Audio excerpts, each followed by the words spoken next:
una cancha para todos.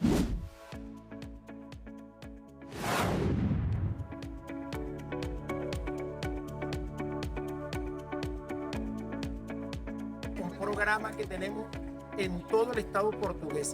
Más de 30 canchas vamos a entregar en los próximos días en toda Portuguesa.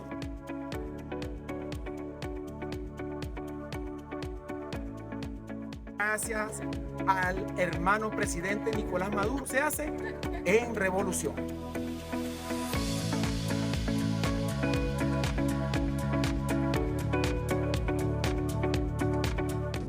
De la mano del presidente Nicolás Maduro, el SABES y el Ministerio de Transporte Terrestre se han colocado más de 18.000 toneladas de asfalto en los ejes carreteros del estado Sucre.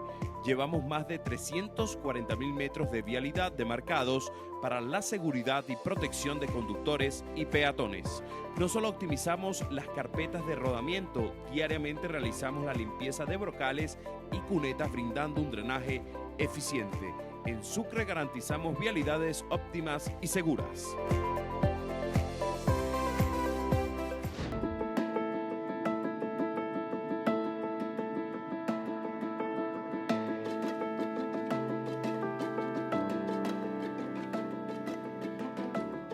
Día a día estamos más comprometidos en llevar a nuestro pueblo la mayor suma de felicidad posible.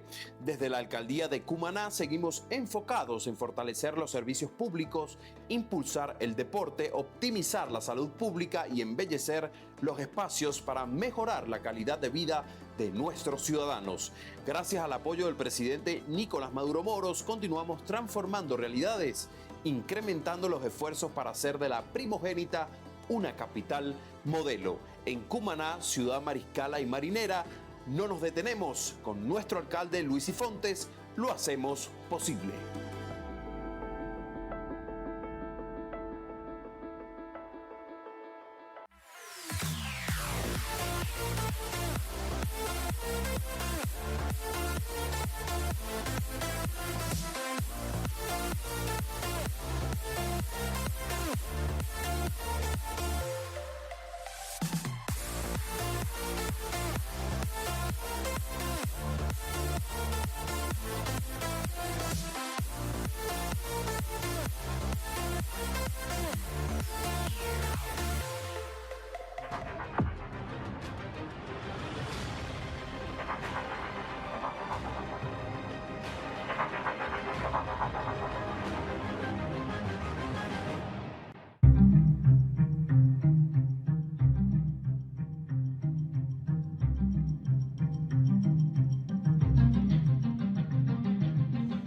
Muy buenas noches, ¿cómo están? Bienvenidos a su programa A Pulso. Como ustedes ya saben, yo soy Julio Riobo. Desde ya usted puede participar con nosotros, @JRioboF en Instagram, en TikTok, JR Periodista y el 0412-334-5488. Repito, @JRioboF en Instagram, en TikTok, JR Periodista y el 0412-334-5488. Hoy, 10 de enero del año 2025, es el primer programa de este espacio y qué mejor hacerlo que el día que se consumó la juramentación histórica del presidente Nicolás Maduro para su tercer mandato, 2025-2031. Muchas veces hicimos análisis con distintos personajes sobre este día. Todo lo que se decía fuera de la legalidad era venta de humo, patrañas, mentiras de la extrema derecha. Ha llegado el 10 de enero del año 2025 y hoy en la Asamblea Nacional, como lo mandata la Constitución, se juramentó Nicolás Maduro. Lo demás, pura pantomima. Expresidentes que tienen un prontuario criminal, Edmundo González, que forma parte también de este prontuario, y María Corina Machado. Ya lo demás, no hay ni que dedicarle tanto tiempo, pero sí lo vamos a analizar con nuestro invitado el día de hoy. Además, en este momento, si lo tiene el equipo de producción, el pueblo celebra a las afueras del Palacio de Miraflores, la juramentación de Nicolás Maduro. Vamos a ver las imágenes. ¿No está cantando nadie ahora? Ah, bueno, me avisan cuando esté cantando alguien para transmitirlo. Además, estamos muy pendientes porque ha tenido una intensa agenda de trabajo el jefe de Estado. Luego de la juramentación fue a Fuerte Tiuna, a la Academia Militar, a la Casa de los Sueños Azules, como le decía el comandante Hugo Chávez. Luego fue a esta tarima donde se está realizando el concierto a esta hora, a celebrar con el pueblo, y ha sostenido algunos encuentros bilaterales con la delegación de China, si no me equivoco con Rusia, también con el secretario general de la OPEP y de países exportadores de gas. ¿Quién nos acompaña el día de hoy? Fíjense, está invitado en el Festival Mundial Antifascista, ¿cierto? Tiene 2 días que llegó a Venezuela, ya ha estado en este programa en 3 oportunidades, si no me equivoco. Viene de Telesur, además llegó a las 10:01, este programa es a las 10, pero llegó a las 10:01 corriendo y me dijo, ya entré, aquí estoy. Bueno, realizó estudios de licenciatura en Economía, Ciencias Políticas y Sociología, es doctor en Ciencias Políticas y profesor titular de la Facultad de Ciencias Políticas y Sociología de la Universidad Complutense en Madrid. Vamos a ver y a conocer quién nos acompañará el día de hoy en este programa muy importante de análisis en un día histórico. La primera es que la división de la izquierda fue la que permitió el ascenso del fascismo. Es decir, el Partido Comunista y el Partido Socialdemócrata sumaban prácticamente lo mismo que Hitler, pero al ir separados permitieron que Hitler tuviera en el año 32 el resultado que después le llevaría, propuesto por Hindenburg, con sus trampas y demás. Eso que se dice siempre, no, es que ganó las urnas, no. Salió empate entre la socialdemocracia y los comunistas y los fascistas, pero fue Hindenburg con von Papen el que hizo trampitas para ofrecerle a Hitler el cargo. Si hubieran ido juntos, primera elección, si hubiera ido junta a la izquierda, eso no hubiera ocurrido. Y tenía razón Walter Benjamin, un marxista de la época, un tipo heterodoxo, de esos que decía Ludovico Silva, que si los loros fueran marxistas, los loros serían marxistas ortodoxos, ¿no? Pues este era un marxista no ortodoxo, y él decía, una lectura que a mí siempre me estremece cuando la pienso, que detrás del auge del fascismo, presidente, siempre hay un fracaso de una revolución de izquierdas. Es decir, que en el auge del fascismo siempre hay un error de la gente de izquierdas que no hemos hecho bien nuestros deberes. Bueno, y tenían este análisis de nuestro invitado el día de hoy. Recuerde, puede participar con nosotros, @jriobof en Instagram, en TikTok, JR Periodista, y el 0412-334-5488. Dicen por aquí, saludos de Barinas, José Batá. También dice José Batá, lujo de invitado, nos acompaña Juan Carlos Monedero. ¿Cómo está? Gracias por venir. ¿Cuánto duró la entrevista de Telesur? Fue breve, pero buena. Concisa, rápida. Sí, porque había quedado con vosotros. Entonces, tú sabes que los tiempos El compromiso. Los tiempos de la televisión son raros. Entonces, la entrevista duraba sí, como 20 minutos, pero bueno, como empezaron un poquito tarde, estaba hablando, y siempre merece la pena escuchar a Ignacio Ramonet. Bueno, pues hay un... Y Breto Altman, estuvo con usted ahí. Bueno, Altman, sí, también. Pero bueno, bien, forma parte todo del mismo análisis y coincidente, ¿no? Los que venimos de fuera y comentamos la realidad venezolana, si no tienes los ojos, ¿no?, llenos de prejuicios, coincidimos. He venido hasta aquí, desde la otra punta, estábamos en el edificio de CanTV. Chico, no he visto barricadas, no he visto incendios, no he visto... ¿Todo está tranquilo? Lo que he visto es alegría en la gente celebrando algo que, como tú decías, parece que estaban conjurados a hacer que fracasara, ¿no? Me parece, lo comentaba ahora en Telesur, que María Corina Machado es la madrastra de Blancanieves, ¿no? ¿Cómo es eso? A ver.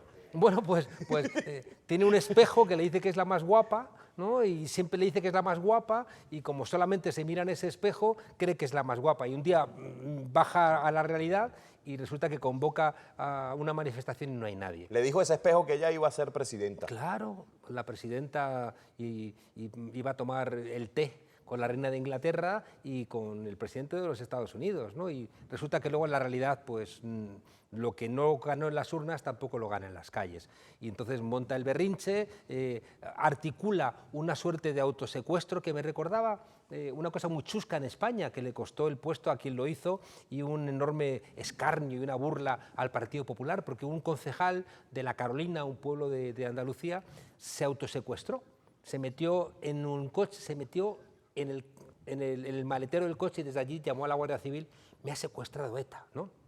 Antes de las elecciones, pensando que eso le iba a dar votos a su partido. Claro, fue una burla porque era toda una gran mentira. Entonces, María Corina intenta hacer ese autosecuestro, no le sale. ¿Qué es más preocupante, este autosecuestro o la cartera azul? Un poco para reírnos, invitado. Había una canción, ¿te acuerdas la canción de la mochila azul? Claro, cómo no, y fue tendencia allí porque algunos se burlaron de este momento porque es un falso positivo, sin duda. Sí. A ver, no sé cómo usted cataloga eso, yo he visto varios análisis, he escuchado el suyo a nivel de redes sociales, y usted digo que es un estrepitoso fracaso. Mantiene esa postura. Claro, pero fíjate, si uno atiende a los medios de comunicación internacionales, que es donde se monta el ruido. El ruido no está en Venezuela, está fuera de Venezuela. La campaña siempre fue internacional. Claro, siempre, ¿no? Entonces, en ese ruido, María Corina Machado, como ha hecho en todas las anteriores elecciones, juró que esto ya se había acabado, que ya venía un nuevo gobierno, que el chavismo iba a caer, y fracasa constantemente, ¿no? Hace promesas que no puede cumplir. Fíjate que yo creo que ella estaba buscando la única posibilidad de ganar algún tipo de credibilidad, que es una suerte de autoatentado, ¿no? Lo hemos visto en muchas películas, o lo hemos visto con Donald Trump, ¿no? Ese atentado que le roza la oreja, bueno, pues seguramente colaboró junto con Elon Musk a que ganase las elecciones, ¿no? Ella estaba soñando con algo parecido, que la detuvieran, que montara un escándalo, que la hirieran. Incluso yo creo que el gobierno hizo muy bien en cuidarla, porque eso es algo que ella nunca va a reconocer, y es que el gobierno no la ha encarcelado porque ni siquiera está imputada en delitos. No es como Edmundo González, que sí que ha incurrido en delitos. Ella está inhabilitada, pero no la están buscando. Usted estuvo por allí por Chacao, además, ¿no? Sí, yo vi por allí. Uno veía que ese video lo trataron de manipular, y uno veía una barricada de funcionarios de los cuerpos de seguridad del Estado, iba pasando la marcha del Gobierno Nacional o de la Fuerza de la Revolución, y en la otra cuadra, que era lo que había, no pasarían de 1000 personas, para ser generosos. Sí, sí.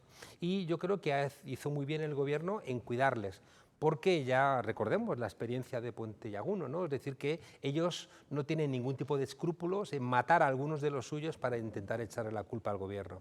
Yo creo que el gobierno ha sido muy inteligente, cuidando a la propia María Corina Machado y cuidando a todo su entorno. Claro, ella decía, no somos nadie, nadie nos ataca, nadie nos insulta, nadie nos frena, tenemos toda la avenida habilitada para que nosotros podamos marchar por ella, y aquí no pasa nada, pues vamos a inventarnos algo. Y claro, yo creo que fue un mal cálculo, ¿no? Porque ha dejado en ridículo a demasiada gente. Ha dejado en ridículo a Donald Trump, a la presidenta de Italia, al gobierno de España, a todos los medios de comunicación. Y a los expresidentes estos del prontuario criminal. Que porque ahora uno escucha las ¿no? declaraciones el día de hoy, de algunos, de Felipe Calderón y de otros, y de este y de aquello, y entonces ya estaban diciendo que era imposible ingresar a Venezuela, pero eso no es lo que decían hace 2 días. Decían hace 2 días, vamos para allá a acompañar a Edmundo González Urrutia, vamos a acompañar, decía Iván Duque, y vamos a estar. Y hoy sale Edmundo González Urrutia en su lectura de prompter habitual, de cámara, diciendo, no voy a poder estar en Venezuela. Entonces, ahora, ¿cuál es la narrativa de la extrema derecha de cara al próximo día? Yo le preguntaba a la gente, ¿qué va a pasar después del 10? Bueno, viene el 11.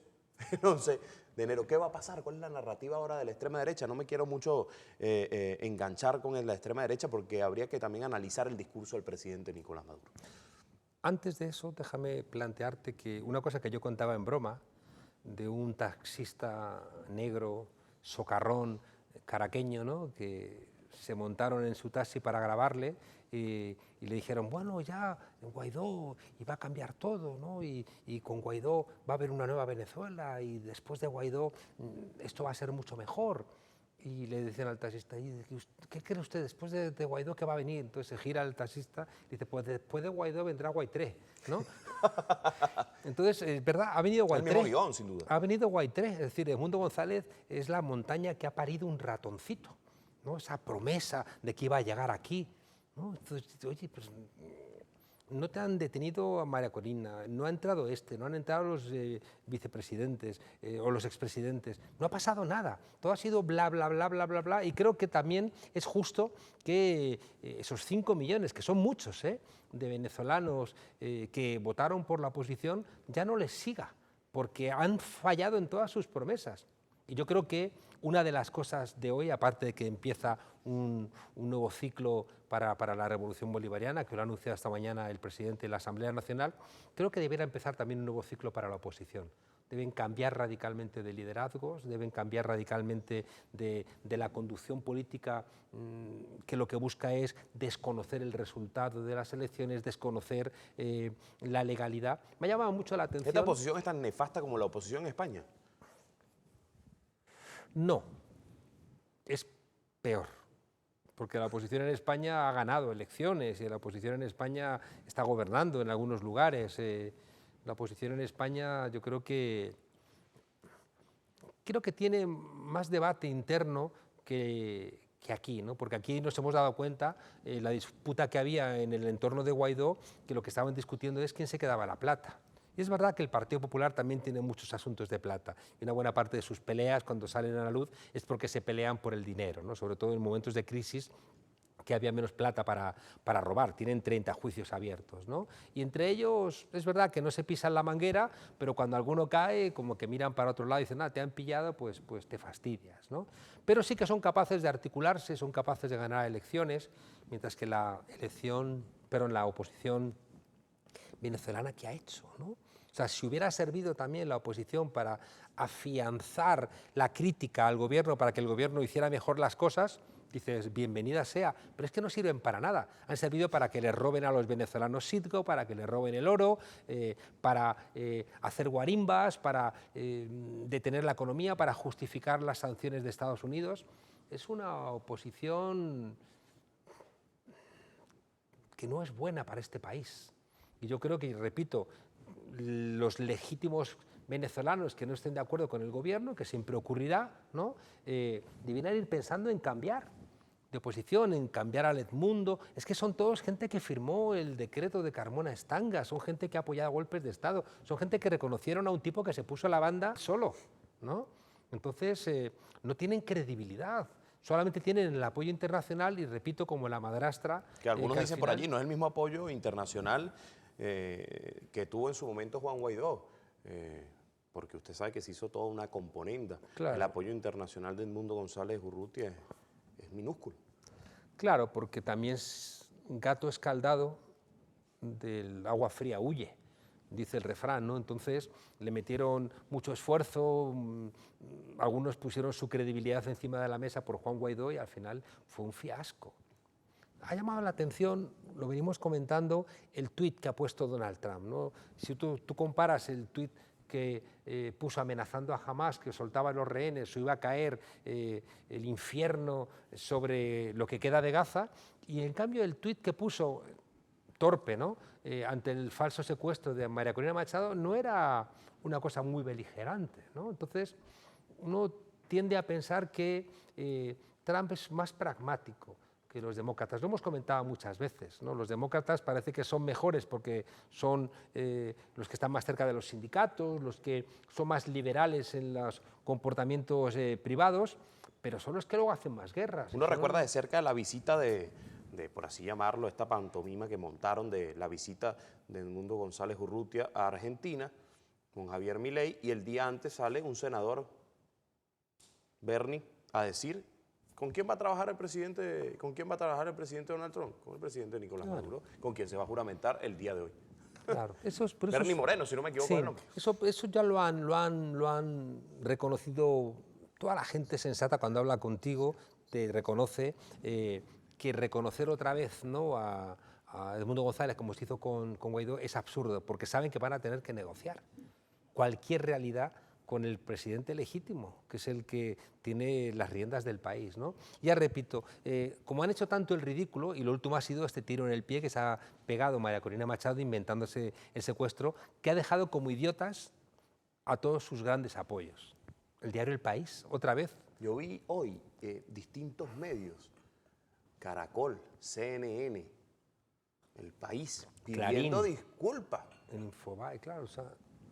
Sobre todo yo vi a Caracol diciendo, me disculpa, fue un error, no sé qué, pero eso es porque no tuvo la pegada que se está buscando, porque si lo hubiesen tenido ellos la capacidad además de pedir disculpas a los Yo escuché usuario, esta a los mañana televidentes. a la radio más importante de España, que es la cadena SER, y no han pedido disculpas, sino que han intentado maquillarlo para no reconocer que han metido la pata soberanamente, ¿no? Ahora bien, ¿cuál es el mensaje que le da el presidente Nicolás Maduro con su juramentación el día de hoy en la Asamblea Nacional a las transnacionales de la comunicación que mintieron tanto y se pegaron a este discurso con lo que iba a ser supuesta visita de Edmundo González Urrutia el día de hoy?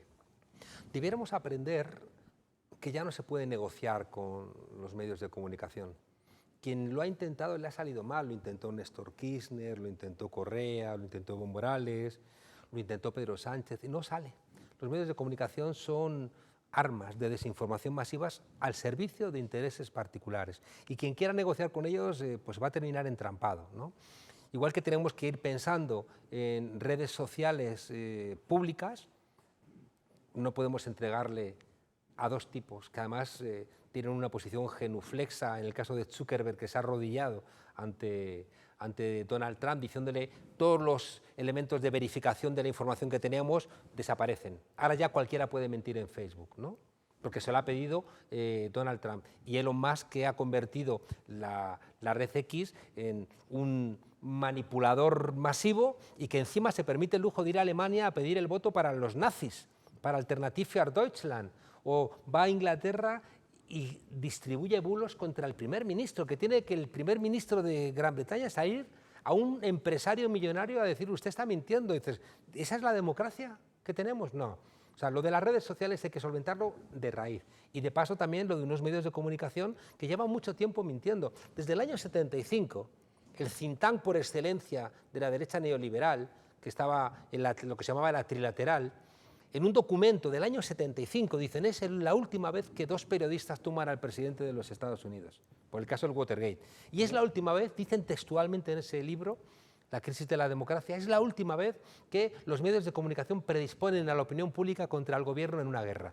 Porque salían en los informativos los cadáveres de los soldados norteamericanos envueltos en la bandera regresando de la fallida incursión en Vietnam. Llevan 50 años utilizando los medios de comunicación para mentir. Y yo creo que el clímax, ¿no?, lo hemos visto últimamente, lo vimos en Europa cuando el Brexit, cuando sale Gran Bretaña de la Unión Europea por las mentiras de unos tipos que utilizan Facebook, Mark Zuckerberg, para algo tan importante, de lo cual se lamenta profundamente una parte importante de Gran Bretaña, que es salirse de la Unión Europea. No porque la Unión Europea sea maravillosa, sino porque económicamente es un desastre para los ingleses quedarse fuera, aparte del problema que tienen con Irlanda. Hemos visto que nos dijeron que había armas de destrucción masiva en Irak. Era una gran mentira. Nos dicen ahora que un tipo que estaba en el ISIS, que cortaba cabezas hace 6 meses, ahora es el que va a liberar Siria. Y dices, pues mire usted, no me lo termino de creer. Igual que, repito... Le cambian el modelo de vestir. Claro, ya está, y te recorta un poco la barba y ya no eres del ISIS, ya no has cortado cabezas. Y dices, oiga... eres un personaje heroico. La gente es imbécil, pero no tanta, ¿no? Y por tanto yo creo que una de las batallas de la democracia tiene que ver con los medios de comunicación. Hay dos grandes batallas. Perdón, hay 3 grandes batallas. Ya la guerra cognitiva. Hay 3 batallas que tenemos que pelear para no perder nuestras democracias, que aquí en Venezuela se han empezado a caminar, y por eso también Venezuela genera tanta ira entre las élites, porque está haciendo lo que tiene que hacer, y está haciendo Venezuela desde hace más tiempo lo que ha empezado a hacer México.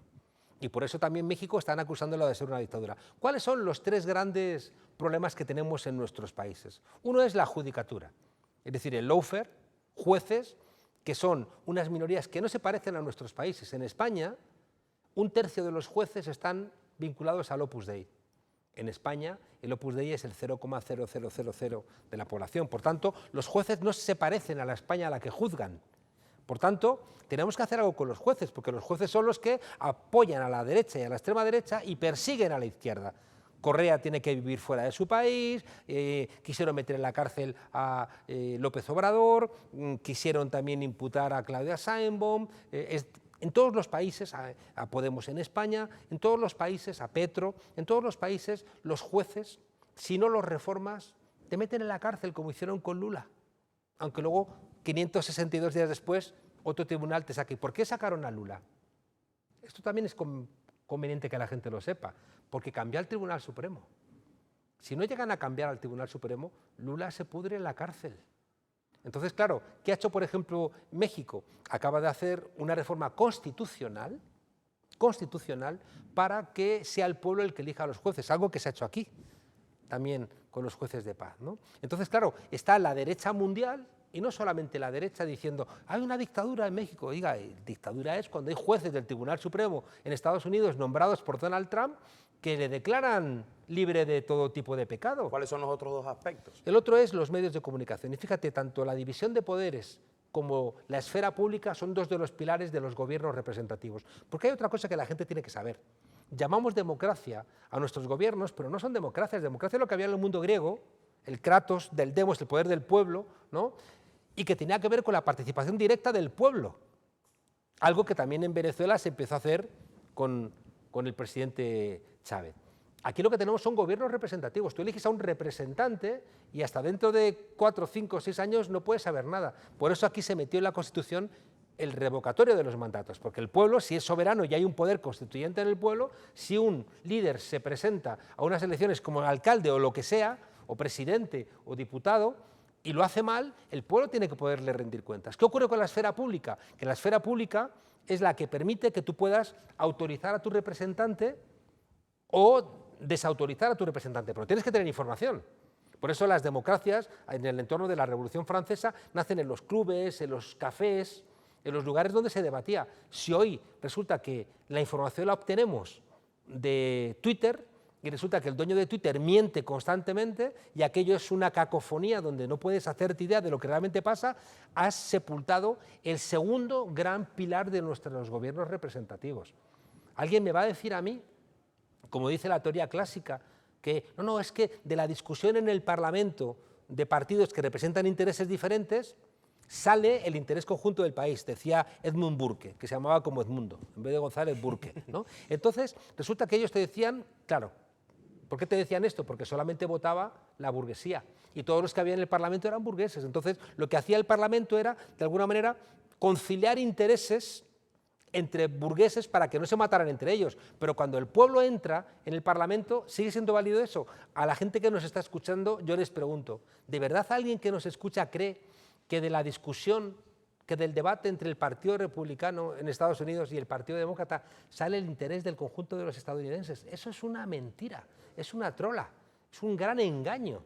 Entonces, claro, o inyectamos formas de democracia real en nuestros sistemas o no funciona. ¿El tercer aspecto cuál sería? El tercer aspecto es que cuando las derechas en nuestros países no son capaces de frenar a la izquierda, ni con los jueces, ni con la opinión pública, recurren al último candado, que es el sistema financiero internacional, donde lo vimos con Grecia o lo hemos visto con amenazas constantes también en España, en Francia, en todos lados. Dicen, cuidado que si gana la izquierda, aquí van a subir los tipos de interés, va a subir el riesgo país, no va usted a poder pagar la nómina y, por tanto, en el fondo da igual lo que votes, porque votes lo que votes, ocurre como cuando el golpe de Estado del 23 de febrero de 1981, el golpe aquel de Tejero, que le preguntaron meses después al presidente del Banco de Banet, del Banco Español de Crédito, que era el banco de los más importantes en ese momento, dijo, ¿y usted qué hizo la noche del 23F? Dijo, yo me fui a dormir porque triunfase el golpe o fracasase, el banco iba a seguir igual,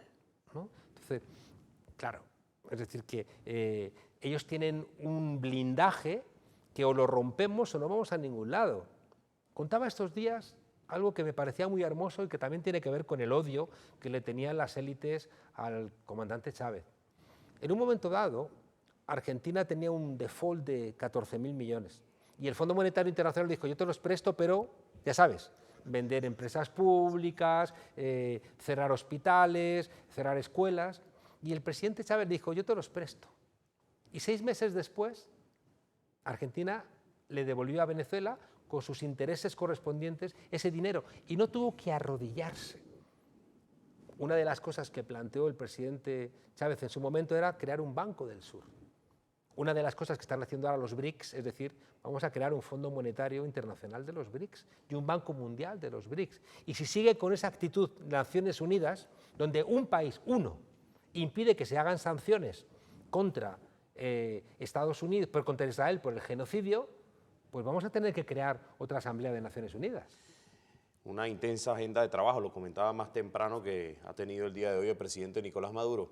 Hablando de estos encuentros, Juan Carlos, disculpe que lo tutee, le pregunto lo siguiente, porque hablan de una Venezuela aislada, pero más de 120 delegaciones internacionales están aquí para jurar o acompañar el juramento que se dio hoy en la Asamblea Nacional. ¿Cómo queda eso en el discurso de la extrema derecha, de la oposición, de las transnacionales? Me gusta mucho hablar de las transnacionales en la comunicación, que son los que tienen esta guerra mediática contra Venezuela sostenida. Sí, pero que también es interesada. O sea, si Venezuela no tuviera las reservas de petróleo más grandes del planeta, seguramente también la discusión sería otra. Si no tuviese coltán, por ejemplo. Claro. Es decir, que uno de los grandes desafíos que tenemos ahora mismo en el mundo es la escasez de recursos. Entonces, fíjate que uno de los elementos terribles, ¿no?, del genocidio en Gaza y en Cisjordania, en Palestina, es que los judíos sionistas no quieren conquistar a las personas, quieren conquistar el territorio. Pueden matarlos a todos, habitar... Un problema energético ahí. Claro, habitar los sionistas ese territorio y utilizar los recursos y también un gasoducto que quieren que pase por ese territorio, ¿no? Entonces, o volvemos a hacer también análisis de clase o no nos salen las explicaciones, ¿no? Ahí todo lo que está haciendo Elon Musk, por ejemplo, se explica con criterios económicos, no nos engañemos. Elon Musk, cuando se compra la red Twitter, decía, no, qué locura, va a perder mucho dinero, se está gastando todo. No es verdad, ha duplicado el dinero, ¿no? Cuando va a Italia a ofrecer Starlink, sus satélites, por 130.000 millones y va a apoyar a la extrema derecha en Alemania y va a apoyar a la extrema derecha en Inglaterra, es porque está consciente de que esa extrema derecha es la que luego le va a comprar a él sus satélites y le va a comprar a él lo que necesite para frenar la competencia china. Es decir, que con Meloni le va a decir, oye, no importéis coches de China, subid los aranceles, van a presionar, Elon Musk va a presionar, ya han empezado a hacerlo, a Claudia Sheinbaum para que no importe coches de China. Los aranceles, ¿no? Además. Claro.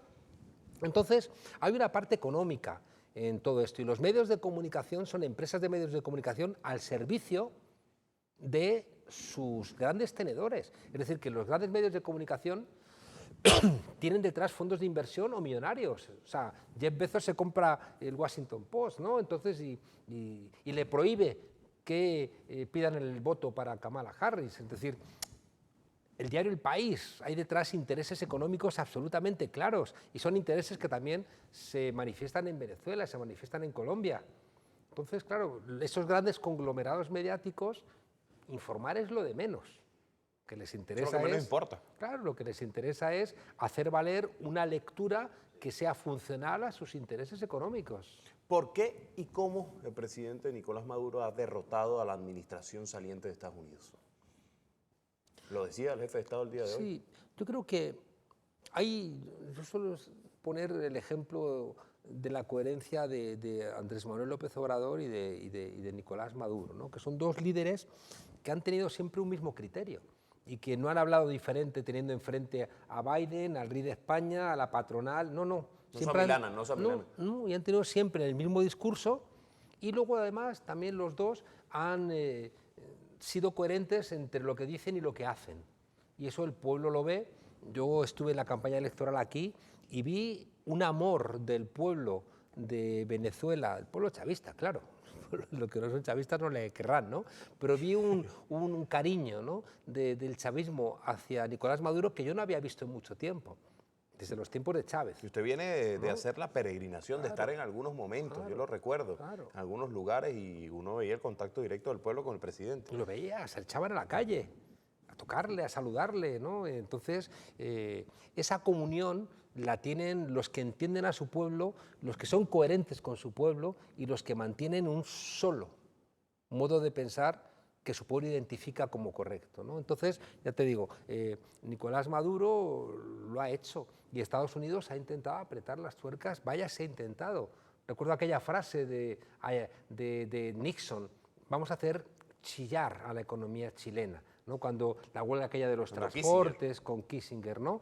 Contra Salvador Allende, para que el pueblo se enfadase con el gobierno y no lo votase o lo tumbara, ¿no? Aquí han hecho chillar a la economía, se han tenido que ir millones de venezolanos de este país porque Estados Unidos hacía sanciones aprobadas por María Corina Machado y Edmundo González. Es que cuando tú recuerdas estas cosas dices, ¿por qué no han ganado? Pues porque son unos sinvergüenzas, porque son gente que ha tomado decisiones y ha justificado decisiones que han generado hambre, dolor, muerte, enfermedad y exilio económico a una buena parte de la gente que está por ahí dando vueltas por el mundo porque los echaron de este país esos que apoyaron las sanciones económicas, ¿no? Además Entonces, ellos lo utilizaron, lo llamaban, ellos fueron los principales responsables de algunos venezolanos que, como usted dice, se han ido de Venezuela y cuando están allá los llamaban plaga, atizaban la xenofobia, la explotación. Mira, ayer la Comunidad de Madrid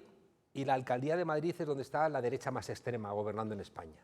Está la casta. Ahí está la casta de la casta, ¿no? Porque se han concentrado allí las empresas transnacionales, están los funcionarios, están los medios de comunicación, están los juzgados. Digamos que es un distrito federal con una clase media donde la izquierda lo ha hecho bastante mal en términos históricos, donde también es verdad que en un momento dado compraron a 2 diputados de la izquierda cuando ganó la izquierda, ¿no? Y a partir de ahí como que no han sido capaces de sacarles del gobierno, ¿no? Entonces en Madrid se están concentrando buena parte de la extrema derecha latinoamericana que sale de sus países. Y ahora mismo en Madrid está Que son prófugos de la justicia. Peña Nieto, Felipe Calderón, cuya mano derecha está en la cárcel en Estados Unidos por estar en la nómina del narcotráfico. O sea, el responsable de perseguir a los narcos era un narco en el gobierno de Felipe Calderón, acogido por Isabel Díaz Ayuso y José María Aznar.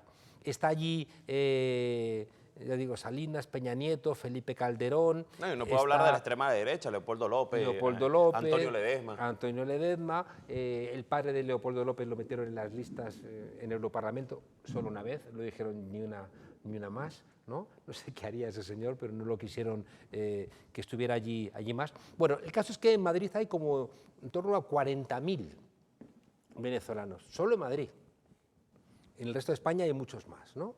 Bueno, pues en la manifestación de ayer, que fue una manifestación convocada a los 4 vientos por todos los medios de comunicación, donde estuvo el presidente del Partido Popular, estuvo el presidente de Vox, estuvo, por supuesto, el alcalde de Madrid, no sé si estuvo la presidenta de la Comunidad de Madrid.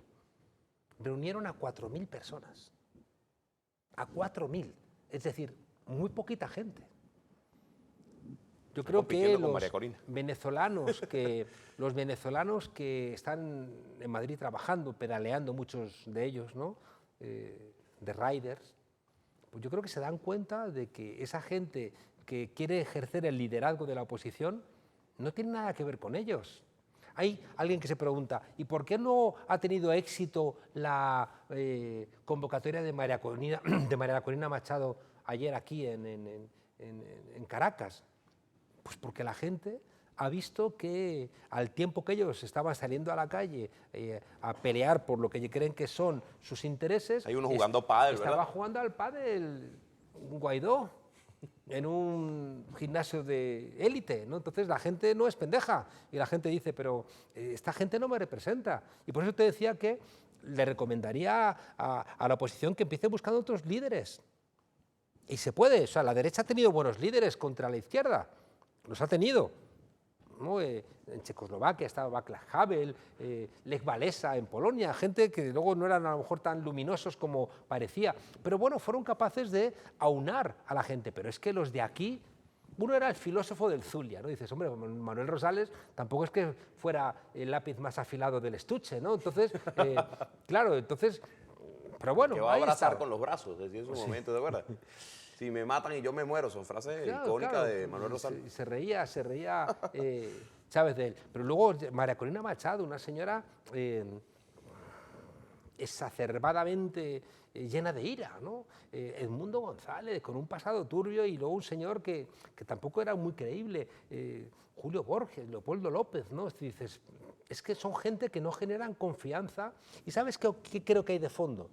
Y que son los mismos personajes, porque hay gente que acabó por redes sociales la gira, la misma gente de ellos, los acabó por redes sociales la gira cuando vio, por ejemplo, Edmundo González Urrutia, y quien le cargaba no solamente el maletín, sino los lentes era Antonio Ledesma, y de repente aparece en Estados Unidos en una corta reunión con Biden que tan solo duró 19 minutos, y atrás estaba Smolarsky y Miguel Pizarro, que tienen una historia, un prontuario criminal de robo, Claro. que están detrás de muchas cosas turbias. Sí, por eso no... Hay una cosa que creo que es de fondo y que creo, cuando me preguntabas la comparación de la derecha venezolana con la derecha española, en la derecha española ahora mismo no. O sea, Feijóo es un pobre diablo, ¿no? que se burlan de él, pues Isabel Díaz Ayuso, ¿no? Pero en la derecha española ha habido gente que ha entendido a España. Fraga Iribarne, que fue el que crea el Partido Popular, que era un ministro de Franco, que firmó sentencias de muerte, pero era un tipo que tenía una idea de España. Por supuesto, una idea franquista, pero tenía una idea de España. José María Aznar, un tipo también que metió a España en la guerra de Irak, que mintió a los españoles diciendo que el atentado del 11M había sido ETA y no Al-Qaeda, un tipo feo en sus comportamientos, ¿no? Pero era un tipo que tenía una idea de España. Decidió, en su concepto, vamos a llevar a España al eje atlantista, yo quiero poner los pies en el rancho, encima de una mesa en el rancho de George Bush, ¿no? Bueno, equivocada, pero tenía una idea de España y de alguna manera conectó con una parte de España, sacó mayoría absoluta en algún momento, ¿no? En cambio, la derecha actual venezolana no entiende a Venezuela, no la entiende. Pero vamos a leer algunos comentarios antes de una interrogante. Dice Nico Aranguren 25, saludos de Cúpira, municipio Pedro Gual, estado Miranda, excelente invitado. Rosa Virginia, buen comienzo de año 2025 con este invitado de lujo. Saludos, camaradas, seguimos teniendo el mismo presidente, que viva Nicolás Maduro. Saludos, Yaidelis, excelente Julio. Venga, los tengo un programa en Paseo de la Resistencia Indígena. Vamos, Omar, pendiente con eso. Ajá, otro comentario por aquí. ¿Qué le queda a la oposición de cara a las elecciones de gobernador y alcalde? Y le agrego yo una más, y la Asamblea Nacional. Juan Lugo, 164. Están descabezados, ¿no? Están deprimidos, están sin rumbo. Y ya digo, no es bueno, ¿eh? No es bueno que no haya una oposición, porque siempre, aunque sea por la obsesión, ¿no?, de criticar, te obligan a hacer mejor las cosas, ¿no? Un gobierno que no tiene una oposición, pues es un gobierno que puede quizá cometer más fallos, ¿no? Y por tanto yo creo que o tienes una población muy despierta, ¿no?, para que pueda criticarte lo que hagas mal. La oposición tiene que cambiar todas las reglas del juego de un país, como Milei. O sea, Milei solamente ha ganado unas elecciones, no tiene derecho a cambiar la constitución material de ese país, Argentina. O sea, es que no se te pasa por la cabeza, es como si ganara la izquierda y de repente, no sé, nacionaliza todas las empresas relevantes del país. Oiga, usted ha ganado las elecciones para gobernar, no para cambiar la Constitución. Si usted quiere cambiar la Constitución, convoque una constituyente, ¿no? Entonces, la oposición, yo creo que, te digo, aquí no tiene criterio, porque lo único que quiere es tumbar al gobierno, quiere desmantelar lo construido. Y por tanto, la gente dice, es que yo no quiero que me desmanteles todo. O sea, gobiérname mejor, pero no gobiernes desmantelando todo lo construido, ¿no? Y por eso yo creo que uno de los elementos, igual que el presidente Nicolás Maduro esta mañana anunciaba, ¿no?, las 7 transformaciones, que creo que hay que añadirle alguna más. Una propuesta. Yo creo que hay que añadirle alguna más, ¿no? Sobre todo porque está por ahí, puede ser transversal y yo sé que la tiene en la cabeza, ¿no? Y que tiene que ver con la reforma del Estado, ¿no?, que es una gran asignatura pendiente en Venezuela, ¿no?, por la historia, una historia donde no fue nunca virreinato, fue una capitanía general, un siglo XIX muy convulso, y un siglo XX con un Estado construido desde la tenencia ya del petróleo, ¿no?, y que por tanto se vendía fuera y con ese dinero ibas construyendo un Estado que no tiene la eficiencia que reclama, ¿no?, y que yo creo que en el siglo XXI es muy importante que el Estado funcione, ¿no?, y tapar las grietas de la corrupción, que realmente la gente sea eficiente y que quizá, fíjate, algo que recuerdo en algún momento, Alí Rodríguez lo planteó en su momento, ¿no?, Alí Rodríguez Araque. Sí, cuando él era el responsable de PDVSA, como algo que se está discutiendo en el mundo, aquí se está poniendo en marcha ahora. igual hay que ponerle otros nombres, porque lo estáis haciendo aquí, pero como no se buscan nombres adecuados al discurso que hay o al debate que hay en otros lugares, parece que no se está haciendo nada. Me estoy refiriendo a la renta básica universal. Aquí, en Venezuela, hay una suerte de renta básica universal con los CLAP, por ejemplo, o con todos los servicios públicos. Los subsidios. Claro. Entonces, lo llama subsidios. Son nombres como que es una renta básica. En un país que tiene petróleo puede permitirse el lujo de replantear muchas cosas y ahora más que con la inteligencia artificial. Leía un informe ayer de que de aquí a 2030 van a desaparecer el 50% de los empleos. El 50%. Por el tema de la inteligencia artificial. Claro, porque es que ya programa, por ejemplo, la inteligencia artificial, ya se están haciendo coches sin mano de obra. No solamente que los coches se hagan ya sin mano de obra, sino que los coches se conducen solos. Imagínate todos los taxistas, los conductores de autobús, los de paquetería, los de transportes. O sea, todos esos trabajos tenemos que repensarlos porque van a desaparecer. Dice Boiler, le pregunto a Monedero, los extremistas juraron y prometieron que el mundo venía el 10 a juramentarse. ¿Ahora qué? ¿Cómo quedaron sus seguidores? Mire, queda tan solo una hora para que llegue el 11 de enero del año 2025. ¿No es usted parte del presidente o parte de la organización de recepción del Mundo González Cruz, del comité de recepción? Pobre Mundo González, al final es un personaje triste, ¿no? Es decir, que fíjate que por eso te decía lo de la madrastra, ¿no? A él no sé qué papel le corresponderá, ¿no? Triste. Es una suerte de, no sé si Rey Lear, no sé muy bien qué personaje le correspondería, pero siempre fue un mandado de María Corina Machado. Recuerda que el que iba a ser el que iba a encabezar a la oposición iba a ser Manuel Rosales. Siempre era un candidato tapa, ¿no? Claro, entonces María Corina Machado quiso que no fuera Manuel Rosales. ¿Recuerdas que también intentó que fuera esa señora, ¿no? Que se llamaba también Corina, ¿no? No pudo ser porque Manuel Rosales no le permitió que fuera, la engañó y al final le buscaron a Mundo González porque estaba convencida María Corina de que le iba a obedecer, ¿no? Pero es un personaje, ya digo, que le han paseado, que no, el hombre mayor, sin mucha fuerza, no dejaba de producir cierta ternura patética el abrazo entre Biden y Edmundo González, ¿no? Algo que además lo llevaron los lobbies, una reunión de lobistas, un lobby pagado para reunirse con Joe Biden. Pero ya esos lobbies no van a dar tanto resultado.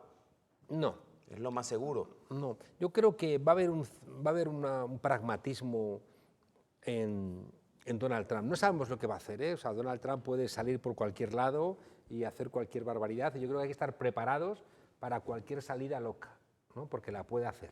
Además dicen por ahí, los Estados Unidos no tienen amigos, intereses. Todo tiene intereses. Yo le he preguntado, ¿por qué convertir esta elección de Nicolás Maduro, que fue el 28 de julio, su victoria, en una elección mundial? ¿Por qué esta juramentación en una juramentación mundial? Mira, tenemos que... Yo le digo a mis alumnos siempre que sean como Neo en Matrix, que te sales y ves la jugada desde fuera para poderla entender. En 1948, George Orwell escribe un libro que se llama 1984.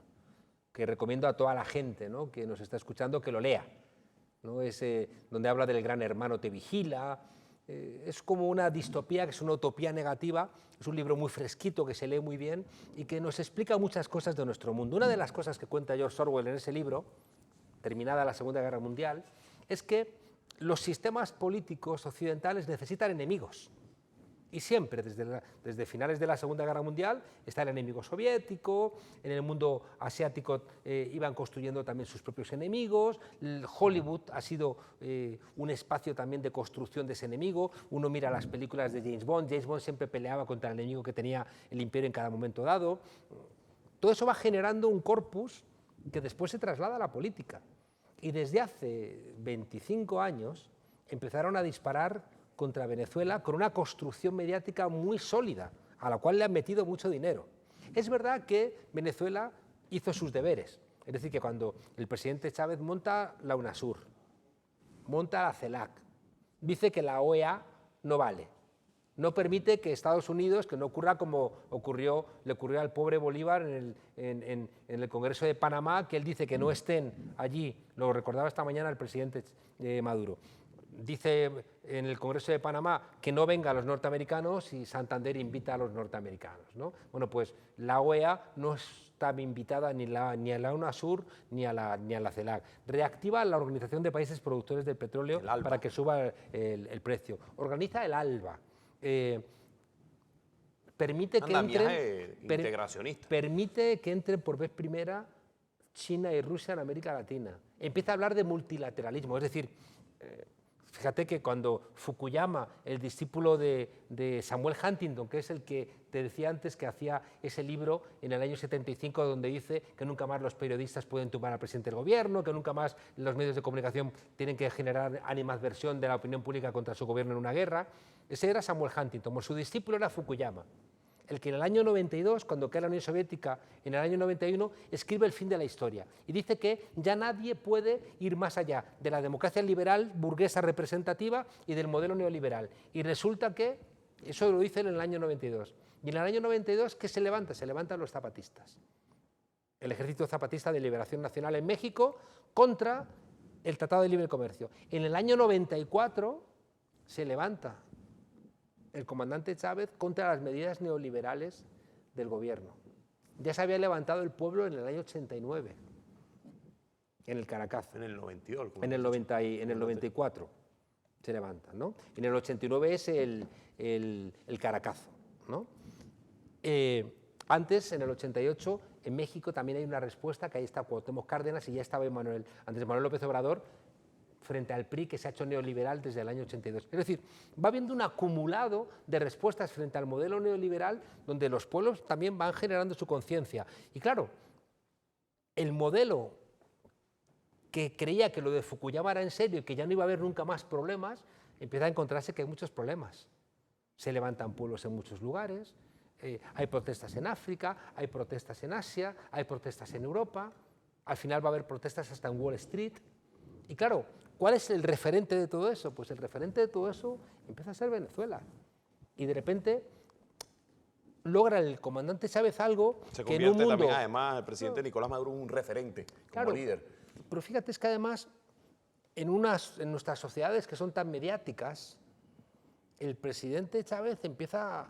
Yo le acompañé, recuerdo, un viaje en Argentina y la gente salió a la calle a saludarle. Mar del Plata, ¿será? Salí en varios lugares y la gente salía a la calle cuando se enteraba que llegaba.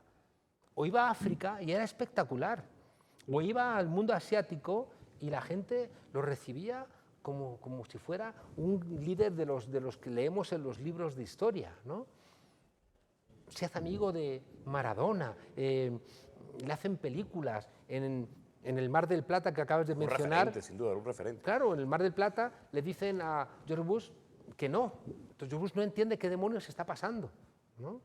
El tema del ALCA. Claro, va a Naciones Unidas y dice aquí huele a azufre, ¿no? Entonces era como un referente que fue construyendo una fuerza desobediente que lo quisieron tumbar y no pudieron. Está haciendo políticas en ese momento que benefician al pueblo, gana todas las elecciones. Había elementos para enfadarse y entonces también se empieza a articular algo que para Estados Unidos era muy importante. Igual que tumbaron al Chile de Allende porque era un ejemplo, tenían que tumbar a la Venezuela de Chávez y luego a la Venezuela de Maduro porque es un referente. Es decir, ¿dónde tiene lugar la Internacional Antifascista? Pues en Venezuela. Pues bueno, los que quieren... la clausura, ¿verdad? Claro, los que quieren vivir en un mundo sin oposición les molesta que aquí se alimente un pensamiento diferente. Aquí les molesta que surjan discursos que les incomodan. Entonces, yo creo que en un momento de crisis mundial del modelo neoliberal, de cambio geopolítico, de calentamiento global, en un momento donde estamos prácticamente en una encrucijada, Venezuela se convierte en un referente que molesta profundamente. Rafa Márquez dice, les regalo a inmundos, señores españoles, quédense. Como eso sea cierto, vamos a mandaros a Miguel Bosé y vamos a mandaros... Le pregunto lo siguiente. Ya para concluir la entrevista, el presidente Nicolás Maduro ha dicho que su juramentación es una victoria de la democracia venezolana. Venimos a un año electoral. ¿Qué va a decir ahora esa mediática, esa extrema derecha, con más de 7 elecciones este mismo año? No, yo creo que, ya, como veníamos comentando, La posición venezolana ya fue, la que conocemos. Va a tener que articularse otra. Esa no vale. No vale porque también han perdido la credibilidad de los que les apoyaban. ¿Qué va a pensar ahora el diario El País, el gobierno español, el propio Donald Trump, de una líder que les ha hecho quedar como patanes, con un autosecuestro que era falso, ¿no? Entonces, yo creo que, como te decía antes, igual que comienza una nueva etapa para el gobierno, ¿no? Incluso con una reforma constitucional que ha planteado, tiene que empezar también una nueva etapa de la oposición. Ahora sí, concluimos el análisis. Elecciones este año, más de 7 eventos electorales se van a realizar en la República Bolivariana de Venezuela, que además está el tema de las consultas al Poder Popular con sus proyectos. Eso viene realizando, creo que el año pasado, alrededor de 3 o 2 elecciones. Este año será lo mismo, y también la elección de gobernadores, alcaldes y la Asamblea Nacional. Yo creo que lo relevante no es tanto que haya elecciones, sino que son elecciones que van a determinar nuevos rumbos. Nuevos tiempos para un nuevo país. Escuchando esta mañana al presidente en la Asamblea, las 7 transformaciones, más otras que tiene en la cabeza en marcha, que tienen que ver, como te decía, con esa reforma constitucional, que implique también un Estado más eficiente, en un mundo con un calentamiento global al cual hay que dar respuesta, etc. Déjame que te cuente, casi para terminar, 2 cosas que para mí son muy importantes y que tenemos que verlas en paralelo. Una es, como te decía antes, hay un vaciamiento, hay un mundo viejo que ya no va, que se está marchando. No termina de marcharse, pero se está marchando, que es el mundo norteamericano. Hay que ver esas imágenes del fentanilo, de la violencia, la gente sin atención médica, la gente viviendo ya ni siquiera en caravanas, viviendo en los coches o en tiendas de campaña. Eso es un país al borde de la guerra civil. Yo recomiendo a los Estados Unidos que en vez de estar jodiendo por ahí, arreglen las cuentas con sus gobernantes y solventen sus problemas, ¿no? Y si tienen que tomar las armas, no las tomen contra otros pueblos, tómenlas contra esos gobernantes que les están condenando a la miseria, ¿no? Entonces, ya digo, estamos en un momento en donde el calentamiento global, los cambios geopolíticos, el desarrollo tecnológico, las migraciones, el envejecimiento de la población del cual se habla poco. África es un continente joven, Europa es un continente viejo, Estados Unidos es un continente envejeciendo, Japón es un país casi un continente viejo, América Latina más o menos, ¿no? Es decir, cuidado con el envejecimiento de la población porque eso tiene muchos efectos que no estamos considerándolos. Y ante estos cambios, la derecha ha tomado sus decisiones, va a impedir que gobierne la izquierda. Y va a impedirlo con los jueces, va a impedirlo con el control mediático y va a impedirlo con la dictadura financiera. ¿Qué hacemos los demócratas? Podemos hacer 5 cosas. Primero, resignarnos, es decir, no se puede hacer nada. Hay gente que está en esas y dice, no se puede hacer nada, tiro la toalla. Bueno, los que venimos de la lucha, aunque a veces estemos cansados, sabemos que eso no es una solución. Segunda posibilidad, intentar con las armas melladas que heredamos cuando ganamos las elecciones cambiar las cosas. No cambias nada. ¿Qué está cambiando Boric? ¿Qué va a cambiar Lula? ¿Qué va a cambiar Petro? ¿Qué cambiamos nosotros cuando estuvimos Podemos en el gobierno? Mejoras la vida un poco de la gente, pero no haces cambios reales. Tercera posibilidad, la lucha armada. No hay lugar, no hay consenso popular para que con las armas vayamos hacia no sabemos dónde. Y por tanto la lucha armada no es una solución. Cuarta, modelos como el chino, donde hay redistribución de la renta, pero no hay elecciones tal cual la conocemos. Es un modelo que no es afín a nuestra manera occidental de pensar. ¿Cuál es la que queda? La quinta, reinventar la democracia. Es lo que está haciendo México, es lo que lleva haciendo mucho tiempo Venezuela. Desde el modelo que heredamos, desde el punto 2, gana Chávez y desde la legislación anterior hace una reforma constitucional con una nueva constitución. Igual que ahora. Es decir, tú utilizas la legislación que tenías, en la constitución venezolana hay cosas maravillosas y hay cosas que no son tan maravillosas, que son herencia de Miquelena y aquella gente que metió ahí la cuchara en aquella constitución, pero tú tienes que ir más allá. Fíjate que la decisión en México de que sea el pueblo el que nombre a los jueces dinamita uno de los 2 problemas que te he dicho antes que atenazan a todas las democracias, que son los jueces. Pues, ¿qué es lo que ha hecho Andrés Manuel López Obrador y después Claudia Sheinbaum? Decirle al pueblo, si los jueces no nos dejan gobernar, vamos a cambiar a los jueces. Que sea el pueblo el que nombra a los jueces, ¿no? Eso es como cuando fusilaron a Maximiliano. Es un cambio brutal. Venezuela está caminando, ya digo, en esa senda de transformación. ¿Y en qué contexto mundial? Que era la segunda cosa que quería contarte. Le invito a la gente a que vea una película que fue la que le dieron el Oscar a la mejor película internacional este año pasado, 2024, de Jonathan Glaser, que se llama La zona de interés. Es una película sobre el Holocausto, pero donde no aparece nunca el Holocausto.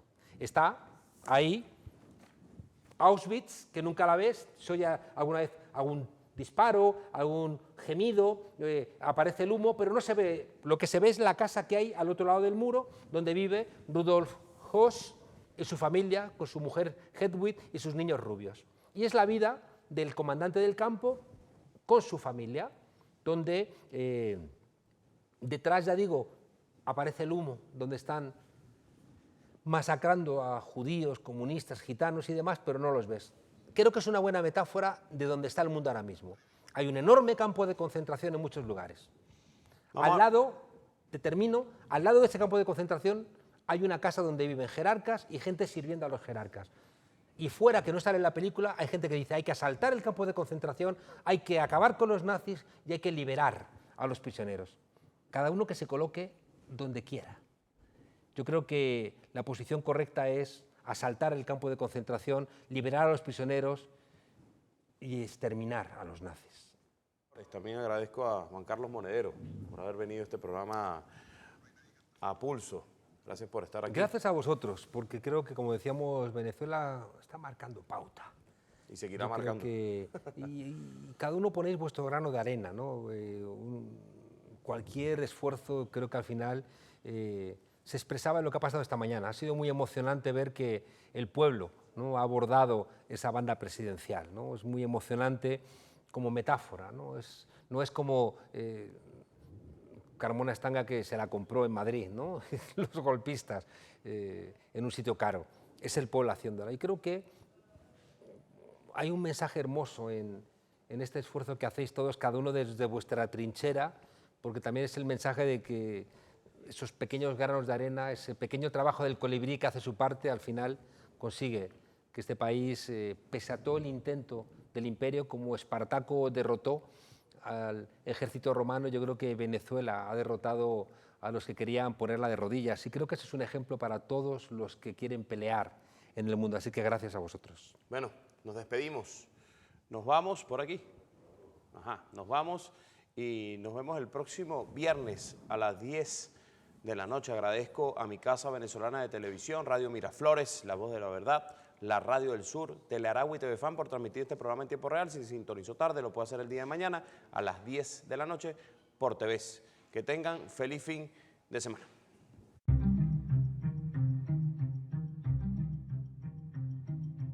Una cancha para todo.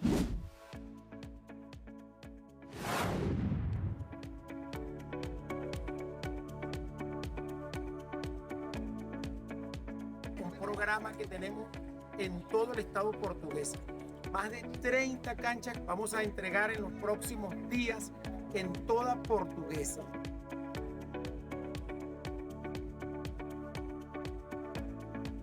Gracias al hermano presidente Nicolás Maduro, se hace en revolución.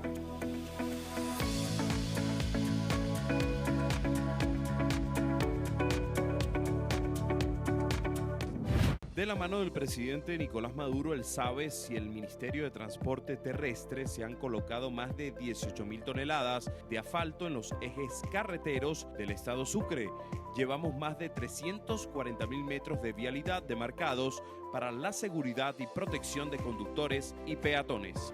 No solo optimizamos las carpetas de rodamiento, diariamente realizamos la limpieza de brocales y cunetas brindando un drenaje eficiente. En Sucre garantizamos vialidades óptimas y seguras.